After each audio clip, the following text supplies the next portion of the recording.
This press conference ahead of the FIA Formula One British Grand Prix. Now, left of screen, we have Zak Brown, Christian Horner in the middle, and Andy Cowell closest to me. Andy, why don't we start with you? Very warm welcome first of all.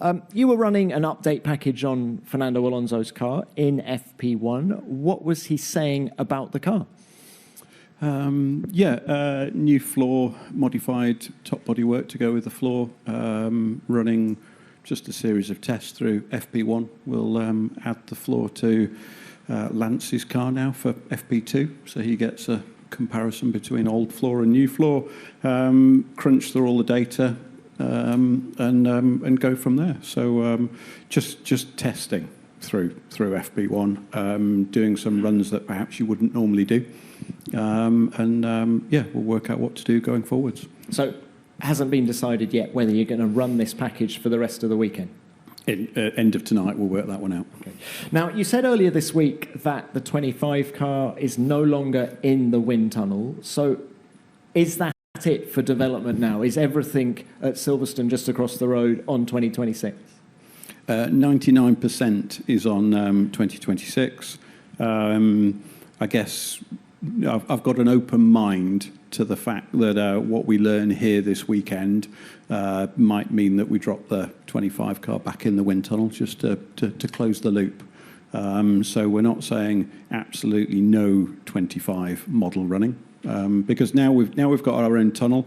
We can test 7 days a week, any hour of those 7 days, and it's easy just to slot the model back in and learn a little bit more, so long as it helps us with our the learning of creating a Formula One car, aerodynamics in CFD, aerodynamics in the wind tunnel, and aerodynamics on the track, and joining those three worlds together. So it will be for the learning in readiness for 26 and 27. And the World Championship position will not be a factor in whether you continue developing this car? The key thing we're focusing on is our medium long term, and 2026 is a key step for us as we go from a customer team to a works team. Now, Andy, you were at 10 Downing Street on Wednesday, helping to celebrate 75 years of Formula One. It was, of course, here at Silverstone on the 13th of May, 1950, that the first race took place. As someone who's been in the sport for 30-odd years, what's the biggest change you've seen during your career? It's the number of people that are involved and the depth of the detail that we go into.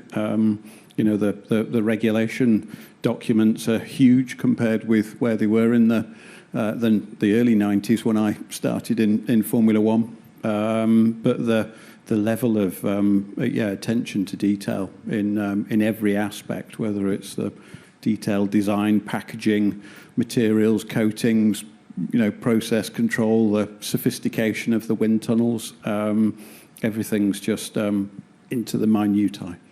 Okay, Andy, thank you for that. I'm sure there'll be more questions for you in a minute. Christian, if I could bring you in now. Let's start with Arvid Lindblad, if we could. 22 laps for him in FP1, half a second off Max Verstappen. What did you make of his performance? I thought he acquitted himself very well. I mean, he's obviously another product of the junior team. He's a talented young guy, only 17 years of age. And, to jump into the car here at this circuit, which is, it's a tough circuit to be only, within half a second, I thought he acquitted himself, very well. His feedback was clear and concise. And he's definitely a prospect for the future. Now, what about the updates? You had some new bits on the car in Austria last weekend. There's more new stuff this weekend. What was Max saying about it in FP1? I think it's about you bolt the new bits on the car. Obviously, you then look to correlate them between your development tools and on track, and then it's a matter of there's always an element of tuning to optimize them. So the guys and girls are going through that now. It was tricky out there. I mean, the wind here is particularly tricky, and you can feel how gusty it is. So definitely quite a wind effect. But we got some very good data, some very good knowledge from that session. And now let's see how it comes to play in the session later on. And in terms of your championship ambitions this year, how defining is the British Grand Prix?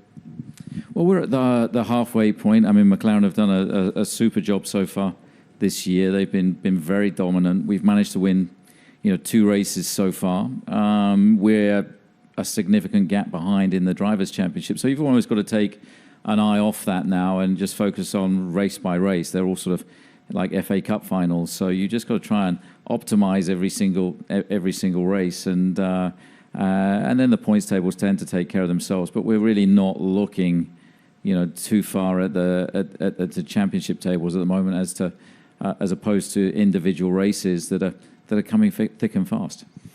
Now, what about Max to Mercedes? It's still the talk of the town this weekend. What has he said to you? Look, I mean, there's obviously an awful lot of people talking about it, but what's most important is the relationship between the driver and the team, and obviously there's an agreement that defines that as well, and everybody's very clear on where we're at. And Max has been with Red Bull since the very start of his career. All his success has come in obviously Red Bull racing cars, and he's a big part of our team, and he has a great deal of faith in the team and the people around him. So whilst there's always going to be speculation and noise, I think we all sit fairly comfortable with where we're at and what the situation is. We can't control the narrative of others, but internally we know where we're at. Do you have a plan B in case he were to leave? Oscar Piastri.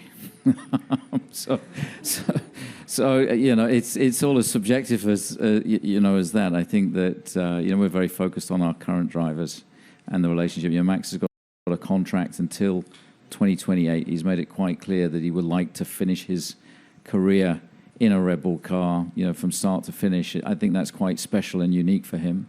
And that's what we're focused on. We're just ignoring the noise and focusing on the areas we know where we need to improve and how to do that. Okay, Christian, thank you for that. Zach, let's bring you in now. You weren't in Austria.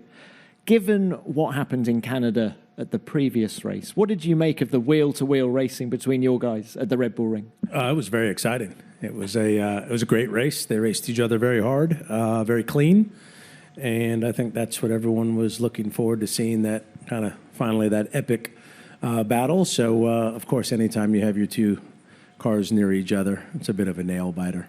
But I thought they did a great job, and it was a great race, and it was good to see. You have a 207-point lead in the World Championship, the Constructors' Championship. That's nearly double any other team. Does the extent of your lead affect the rules of engagement for the drivers? No, it's the same rules. Race each other hard, race each other clean, and try and get as many points on the board for the team. And then it's up to them to decide who is in front of who. Okay, let's talk performance quickly. You had new parts in Austria. You're trialling a new floor this weekend at Silverstone. Is that it? Is this the last bit of development for this car, or are you still pushing back in Woking? Well, I mean, you're always pushing, but I think as Andy said, everyone's pretty much wrapping up their 25 cars. So we still have some bits that we've developed that haven't been produced yet or put on the car, but pretty much 2026 is the focus. But we do have a few more updates. Okay, Zach, thank you for that. Right, let's open this to the floor now. Plenty of questions. Adam, we'll start with you. Adam Cooper for all three of you. Tim May has announced his bid for the presidency of the FIA. Firstly, are you pleased for the good of the sport that there's going to be a contest, a democratic process? And secondly, what are your thoughts on Tim's credentials for the job? Zach, why don't we start with you? Yeah, I read it this morning. I'm just kind of getting back online myself. So other than kind of seeing the headline, I like Tim. Obviously, he's got some family history with McLaren, but I like Tim. Yeah, likewise. I read it this morning. Ultimately, it's nothing to do with the team. It's all to do with the different motoring clubs. So yeah, there's a process, and obviously will follow with interest. Yeah, likewise. He's he's got racing heritage, racing in his blood, and the FIA process will carry through, and we'll find out in December. Okay, thanks all. Where are we going to go next? Yep, Ian. Thank you. Ian Parks, Racing News 365. Question for you, Christian. You talk about the speculation and noise around Max, but Max, over these past 2 weekends, has fueled that himself. He's twice been asked directly, will you be at Red Bull in 2026? He's, on both opportunities, decided not to nail his colours to the Red Bull mast. So can you just clarify, will Max be at Red Bull in 2026? Thank you. Look, the contracts between the drivers and the teams are always going to remain confidential. And with any driver's contract, there is an element of a performance, mechanism. And of course, that exists within Max's contract. Now, the absolute his intention is that he will be there and driving for us in 2026. Now, it's inevitable that he's of huge interest to any other team in the pit lane. And I think actually probably George triggered all this speculation, probably trying to leverage his own situation and force clarity, which you can understand because he's driven a very good season as well this year. But inevitably there will always be speculation about it. I think the most important thing is the clarity that exists between Max and the team, and that's very clear. Okay, thank you for that. Next, yep, at the front. Another question for you, Christian, on... Jake Nicol, Racing News 365. You mentioned earlier that you had a plan B, jokingly. You mentioned Oscar, but I don't think that's going to happen. Would George be a realistic candidate should Max decide to leave and then direct swap, potentially? Well, it's remarkable that George is still on the market. We haven't engaged in any discussion with George, so he's obviously pretty confident that he's going to get to retain where he is. But look, we've got a strength and depth within our team. You can see the Racing Bulls, drivers. You can see Lindblad that we're running today, and 26 is going to be a transformational year. It's the biggest rule change in Formula One, probably in the last 50 years, where both chassis and power unit is being introduced at the same time.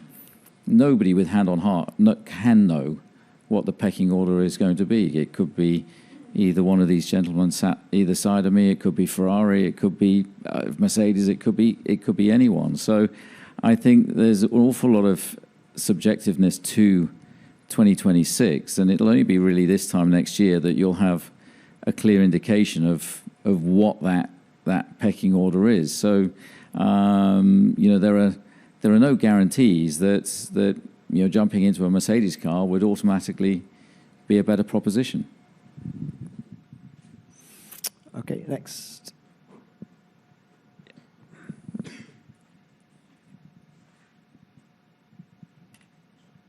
Diletta Colombo Automoto, a question for Andy.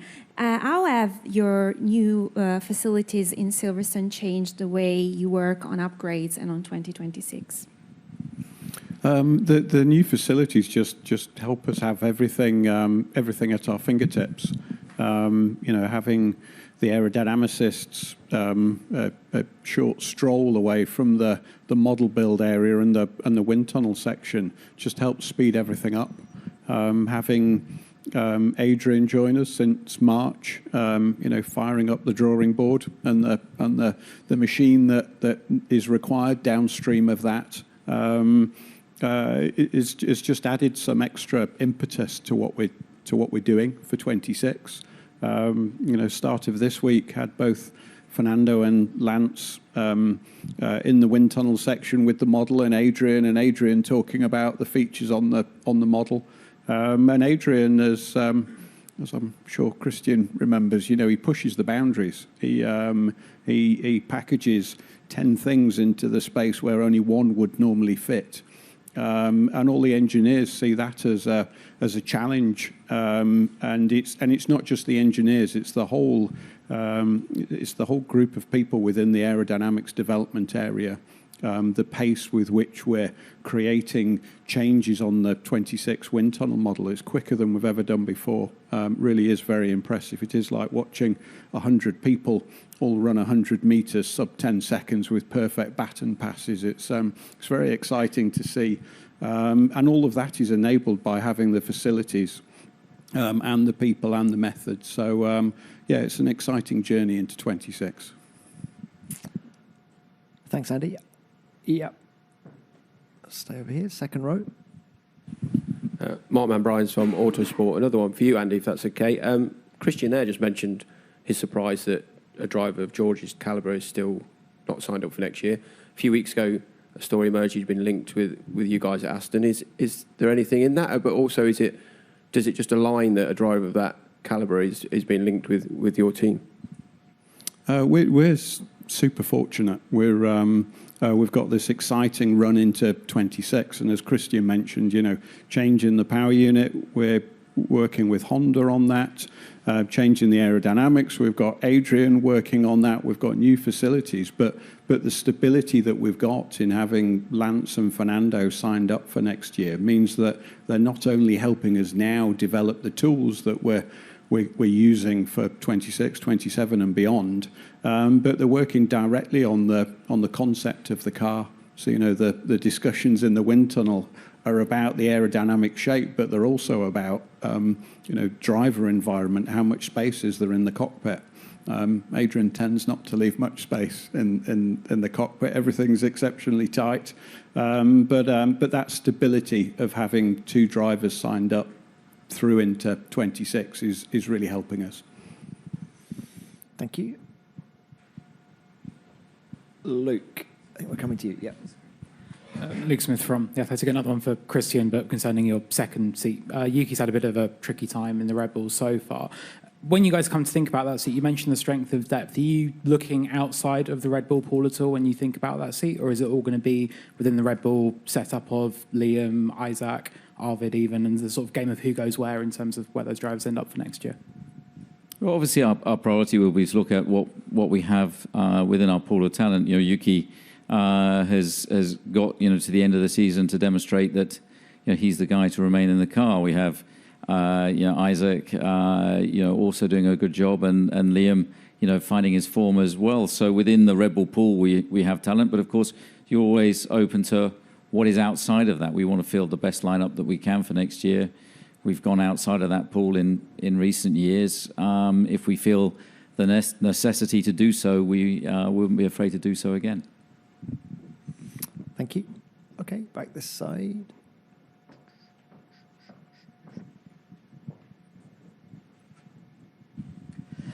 Jack Smith, Motorsport Monday, motorsportweek.com. Question for Andy. Felipe Drugovich is going to be making his Formula E debut next week with Mahindra. How do you feel he's going to get on, and do you feel that it could be a potential Formula One audition for him, whether it's with you or with another team? Felipe is an exceptionally strong driver. We're lucky to have him as our reserve driver. He helps out in the simulator, doing work for 26. And I'm sure he'll do very well in all the other racing categories that he's performing in. Okay, thank you. Yep, Scott.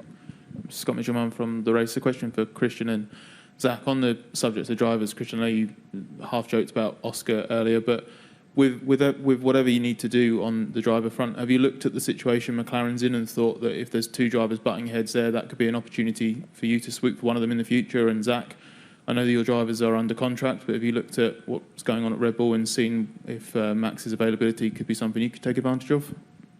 I think we've always taken a position of respecting the contracts that the drivers have with their existing teams. They've got two great drivers. They're pushing each other hard, and they're managing to maintain a healthy relationship, which is always a significant challenge when you've got two very competitive drivers fighting for the ultimate prize in Formula One. But every team is different. But I wouldn't expect either of those guys. Why would they be wanting to step out of what currently is the fastest car at the moment? That's the way it goes when you're at the front of the field and leading the pack. So I'd be astounded if there was any change to what they've committed to. Yeah, our drivers aren't going anywhere. They're very happy. We're very happy. So there's no need to look at any other drivers on the grid. Thanks both. Right, where next? Yes. Leonid Kluev, Grande Premio. Question for Zach and Christian. You are two very different teams, also in terms of how centralized your team is. At McLaren, there is you, Zach, of course. There's Andrea and other people in charge, while at Red Bull, it seems like Christian, it's more centralized around Christian. Is there a possibility of Red Bull become less centralized and McLaren more centralized? Thank you. Well, look, I think every team structure is different. The role of a team principal in different teams, whilst the job title carries the name, the definition of the role is very different. I mean, McLaren have activities in IndyCar, in sports cars, in across a whole host of different activities. Red Bull Racing, I have a clear structure that reports into me, similar to probably Andy does or Toto Wolff does, where you have the main faculties that report into me. So Pierre Vacher probably performs 80% of the role that perhaps Andrea does at McLaren. It's just a different job title, different functions, different setup, and it's a setup that's worked incredibly well for us on track and off track. We have a very tight senior management, a very strong structure. We've got strength and depth. We don't feel, and I certainly don't feel that there's a need to change or tune it. Of course, you're always tuning as an organization and optimizing, but our structure, the way it is positioned, is very, very clear.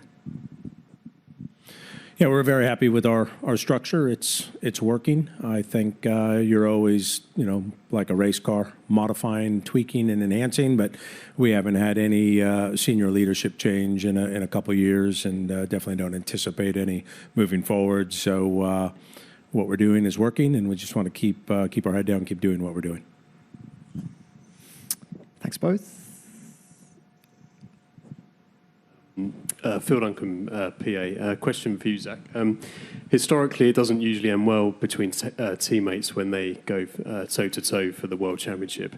I just wanted to know, do you envisage that Lando and Oscar will be able to stay as sort of friends, or do you think at some stage it's inevitable that they'll fall out in the heat of the battle?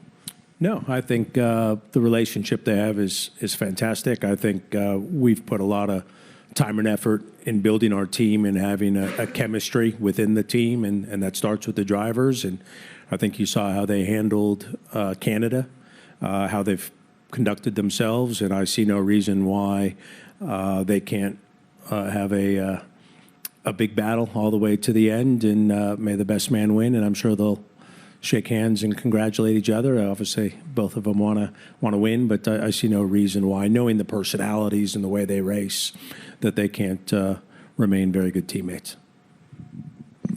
Thank you for that. Right, where next?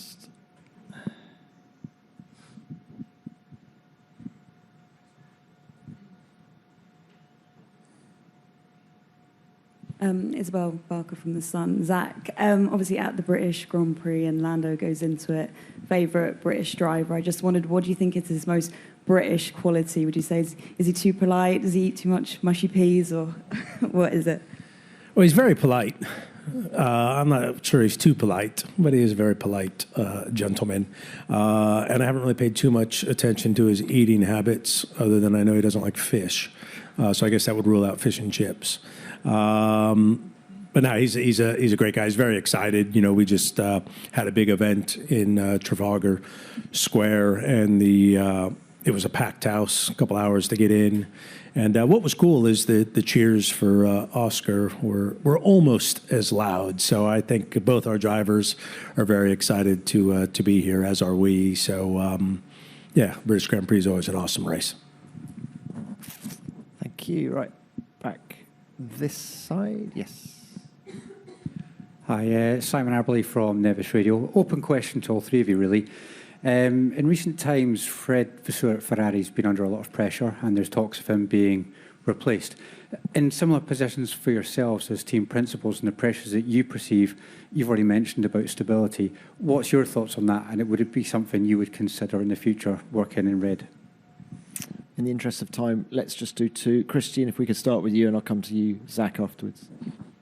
Well, look, I think in any organisation, stability is tremendously important. We've had 21 years of stability, and that has borne the kind of results that we've achieved. I think Fred is a very capable manager. He's obviously managing effectively a national team in Ferrari, and with that comes expectation and pressure. He's still relatively new to the role, and it takes time. It takes time to put the right processes in place, the right people, the right culture. And there are no silver bullets in this business. It's about collectively getting a group of people to working towards one objective. And of course, with Ferrari, there is the added pressure of national expectation. I'm a Fred fan. I've known Fred for a long time, as we all have. I find him to be very sporting, so I enjoy racing against him. He's very technical. He's a racer. He's in multiple disciplines of motorsports. And he was one pass away from winning the World Championship last year. So I think the results, they're winning races. So it's hard to see from the outside looking in, but I'm a Fred fan, think he does a good job, and, almost won the World Championship last year. Okay, thank you for that. If we're quick, we can do another one.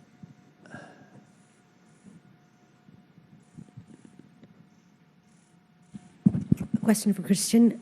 Christian, you mentioned that there's an understanding between you and Max, but if it were to come to pass where Max were to leave for any other team, how detrimental is it towards Red Bull as a camp and going into the future? How damaging would that be for the team at large? Well, of course, look, Max is a key part of, our team, and has been for pretty much 10 years now. So the intention is to keep that going. But one day, whether it's the year after or the year after, there will be a day that there is no more, Max. And you always have to have that in mind, that the team always has to keep looking and investing in the future. So, hopefully that won't be for several years to come. But you never know. So you've always investing in young talent. You're always giving opportunities, like we did today with Arvid Lindblad, to see the next generation, coming through. Because one thing for sure in this business, nothing stands still. Christian, would it be a similar impact to when Sebastian Vettel left the team? I mean, Sebastian left after there was a significant regulation change. Obviously 2014, and his engine smashed all of us. He got a dream offer from Ferrari, and decided that was his future path. I remember Dietrich Mateschitz telling me at the time, we don't need the best driver if we don't have the best car, at that stage. It was about building the team and building out things go in cycles, and sport goes in cycles. And, we've had 2 incredibly successful cycles in Formula One, and what we want to do is build towards the next cycle. Now, of course, we want that to be with Max, but we understand, the pressure that there is next year with, us coming in as a new power unit manufacturer. The challenge of that is enormous, but we've got a hugely capable group of people. We've invested significantly. We've got a great, culture within the team.